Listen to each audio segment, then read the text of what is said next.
Hi everyone, this is Dale Sorgen, one of your candidates for the office of Governor of the great state of Washington, and this is a moment to imagine liberty. In our quest to imagine what liberty looks like, we're faced with a very important question: what is liberty? And unfortunately, we're probably faced with an even more pressing question in our country today, given the constant fighting between the two political sides that control us. And that question is this: is liberty really what we're fighting for, or is it just for political control? You remember that liberty was the great rallying cry of the founding of our country. We remember well Patrick Henry's now famous cry, "Is life so dear, or peace so sweet as to be purchased at the price of chains and slavery?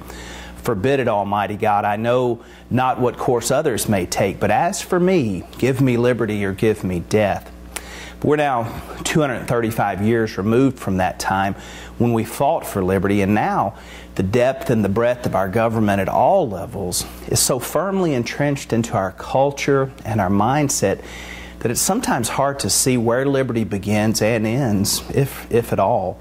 I believe that liberty is our right to keep everything that rightfully belongs to us, and our right to do anything that does not intentionally harm others against their will.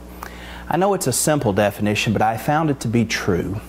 It is then the purpose of government to secure these rights, just as written in the Declaration of Independence, that to secure these rights, governments are instituted among men. Government is necessary and vital to secure our personal liberties. That is its purpose. The question that we face, possibly the greatest question of them all, is knowing and understanding when government has gone beyond its sole intended purpose. I've come to answer that question in my life this way: government that is necessary must be so important to secure my liberty that I would be willing to go directly to my neighbor's door to demand that they pay their fair share with their hard-earned money. But I must remember that for everything that I think is important enough to be supported, someone else will be demanding payment from me for something that they support. When I think of liberty in that way, I find that I have much more respect and admiration for my hardworking neighbor. And I also discover that the list of things that I support my government doing grows smaller because I know that the government will have to take from my neighbor to accomplish the task.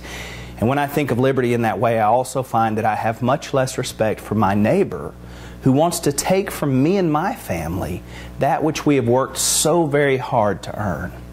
It may be simple, but that is how I have begun to imagine liberty. I value my government most when they work hardest to let hardworking people keep that which they've worked so hard to earn. I invite you to check out our website at www.imagineliberty.us to find out more about our Imagine Liberty campaign.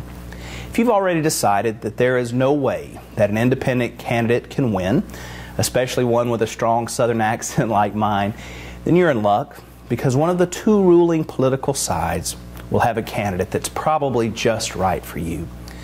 But if you're willing, I'd like to invite you to join us this year to break the cycle and have the courage to think independent.